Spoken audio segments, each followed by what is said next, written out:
Hi, நம்ம ஜென்ரலாக ஹெல்த்தியான குயிக்கான ரெசிபீஸ் தான் லஞ்ச் பாக்ஸ்க்கு ப்ரிஃபர் பண்ணுவோம். அண்ட் ஜென்ரலி நம்ம சீக்கிரமாக சாப்பிட்ணுன்னா கூட அதான் ப்ரிஃபர் பண்ணுவோம். எனக்கு அந்த மாதிரி ரெசிபி தான் பார்க்க போகிறோம். வெஜிடபிள் பிரியாணி இன்றைக்கி ப்ரெஷர் குக்கரில் செஞ்சு காட்ட போகிறேன். அண்ட் இதில் போடுற மசாலா கொஞ்சம் டிஃப்ரெண்ட்டாகவும் மைல்டாகவும் இருக்க போது. முதல் தேவையான பொருளை பார்த்துடலாம். இன்றைக்கி நான் பாஸ்மதி அரிசி எடுத்திருக்கேன். பாஸ்மதி அரிசி 1 கப், காய்கறி 1/2 கப். இன்றைக்கி நான் கேரட் 1, பீன்ஸ் 4, பச்சை பட்டாணி 2 ஸ்பூன், பச்சை மிளகாய் 3 எடுத்திருக்கேன். நான் பச்சை பட்டாணியை ஊற வச்சு வேக வச்சு எடுத்திருக்கேன். உங்களுக்கு ஃப்ரெஷ் பச்சை பட்டாணி கிடச்சா நீங்கள் ஸ்ட்ரெயிட்டாக யூஸ் பண்ணலாம், வேக வைக்காமல்.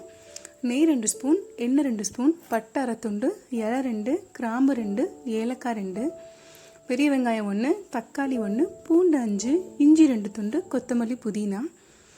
நான் பிரியாணிக்கான மசாலா வரைக்க போகிறேன். பட்டை, கிராம்பு, ஏலக்காய் இது 3ஐயும் ஒரு மிக்சர் ஜாரில் போட்டுக்கோங்க. அதோட இஞ்சி, பூண்டு, பச்சை மிளகாய் இது 3ஐயும் சேர்த்துக்கோங்க. உங்களுக்கு காரம் ஜாஸ்தி வேணும்னா இந்த ஸ்டேஜ்லேயே பச்சை மிளகாய் ஜாஸ்தி பண்ணிக்கோங்க.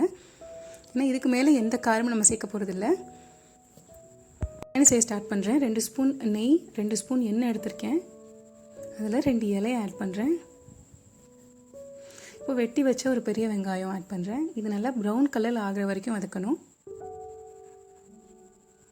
பெரிய வெங்காயம் நல்லா ப்ரௌன் கலரில் பொறுமையாக டர்ன் ஆகட்டும். அதில் நம்ம அரைச்சி வச்சோம்ல மசாலா, அதையும் நான் ஆட் பண்ணுறேன்.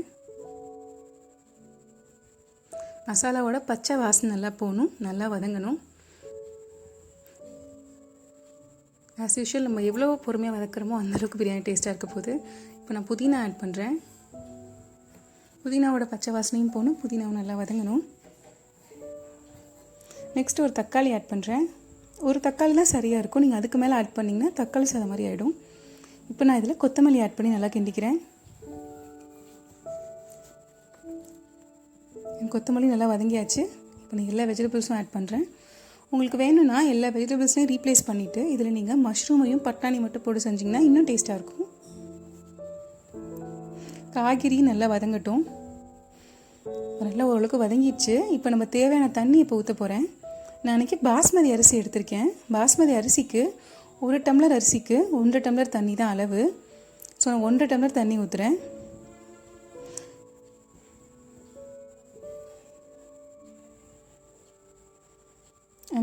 அந்த தண்ணி நல்லா கொதிச்சதுக்கப்புறம் அரிசி ஆட் பண்ணுங்கள். தண்ணி கொதிக்கிறதுக்கு முன்னாடி அரிசி ஆட் பண்ணக்கூடாது. இப்போ தேவையான அளவுக்கு உப்பு சேர்த்துக்கோங்க. ப்ரெஷர் குக்கரை உடனே மூடிடாதீங்க. தண்ணி நல்லா கொதிச்சதுக்கப்புறம் மூடினீங்கன்னா உங்களுக்கு சீக்கிரமே விசில் வந்து இந்த வேலை சீக்கிரம் ஆகிடும். இப்போ நான் ப்ரெஷர் போடுறேன். அடுப்பை நல்லா ஃபுல்லாக வச்சு ஒரு விசில் வந்தோடனே அடுப்பை சிம்மில் வச்சு 10 நிமிஷம் கழித்து ஆஃப் பண்ணுங்கள். கரெக்டாக இருக்கும். இப்போ நான் ஆஃப் பண்ணிட்டேன். எல்லா ப்ரெஷரும் ரிலீஸ் ஆகிடுச்சு. இப்போ நான் ஓப்பன் பண்ணுறேன் குக்கரை. தானே ப்ரெஷர் ரிலீஸ் ஆக விட்டதுக்கப்புறம் ஓப்பன் பண்ணுங்கள். பாதியிலே எடுத்துகிட்டு ஓப்பன் பண்ணாதீங்க. அண்டு ஒவ்வொரு ரைஸும் வெஜிடபிள்ஸும் கரெக்டாக குக்கான வெஜிடபிள் ரைஸ் ரெடி ஆகிடுச்சு. இதில் நான் கொத்தமல்லியும் நெய்யும் சேர்த்து ஃபினிஷ் பண்ணுறேன். நீங்கள் பாஸ்மதி ரைஸ் தான் யூஸ் பண்ணணும்ல, எந்த ரைஸ் வேணால் யூஸ் பண்ணலாம். ஆனால் தண்ணியோட அளவை சரியாக வைங்க, இல்லைனா பிரியாணி குழஞ்சு போயிடும், இல்லைனா விதவிதையாகிடும். அவ்வளோதான். ரொம்ப ஹெல்த்தியான மைல்டு ஸ்பைசியான ஒரு வெஜிடபிள் பிரியாணி ரெடி ஆகிடுச்சு. நான் உங்களுக்கு இன்னொரு ரெசிபியோட இன்னொரு வீடியோவில் மீட் பண்ணுறேன். பாய்.